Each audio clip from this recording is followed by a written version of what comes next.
ठाकुर जी आखिरकार अहाना और तीनों बहुओं को इज्जत और सम्मान के साथ घर वापस ले आते हैं।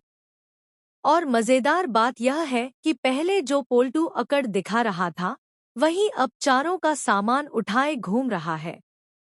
दरअसल कहानी शुरू होती है जब अहाना अपनी सास दुर्गा देवी को तीर्थ यात्रा के लिए भेज देती है।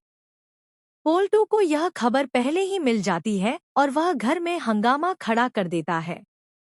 सबसे ज्यादा वह अहाना पर गुस्सा निकालता है क्योंकि दोनों की कभी भी नहीं बनी। पोल्टू साफ कह देता है कि अहाना और मझली बहू को घर से निकाल देना चाहिए। हैरानी की बात यह थी कि अर्जुन ने भी पोल्टू का विरोध नहीं किया। यह देखकर अहाना का दिल टूट जाता है।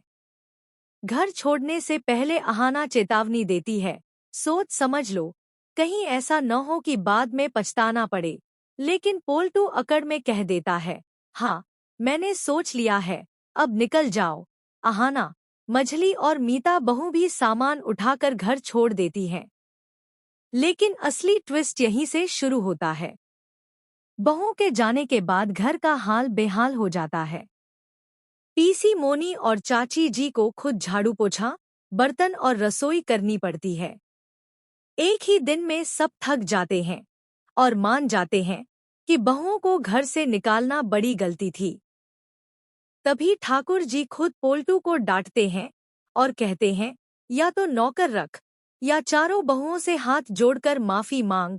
पोल्टू मजबूर हो जाता है और आखिरकार अहाना व बाकी बहुओं से माफी मांगने निकलता है।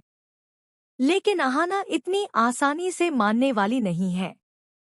तभी ठाकुर जी खुद आगे बढ़ते हैं और चारों बहुओं को इज्जत और सम्मान के साथ घर वापस लाते हैं। पोल्टू जो कल तक अकड़ में था, आज सिर झुकाए उनका सामान ढो रहा है। अब देखना यह होगा कि क्या पोल्टू की अकड़ सच में टूट गई है या फिर घर आते ही वह फिर से अपनी पुरानी हरकतों पर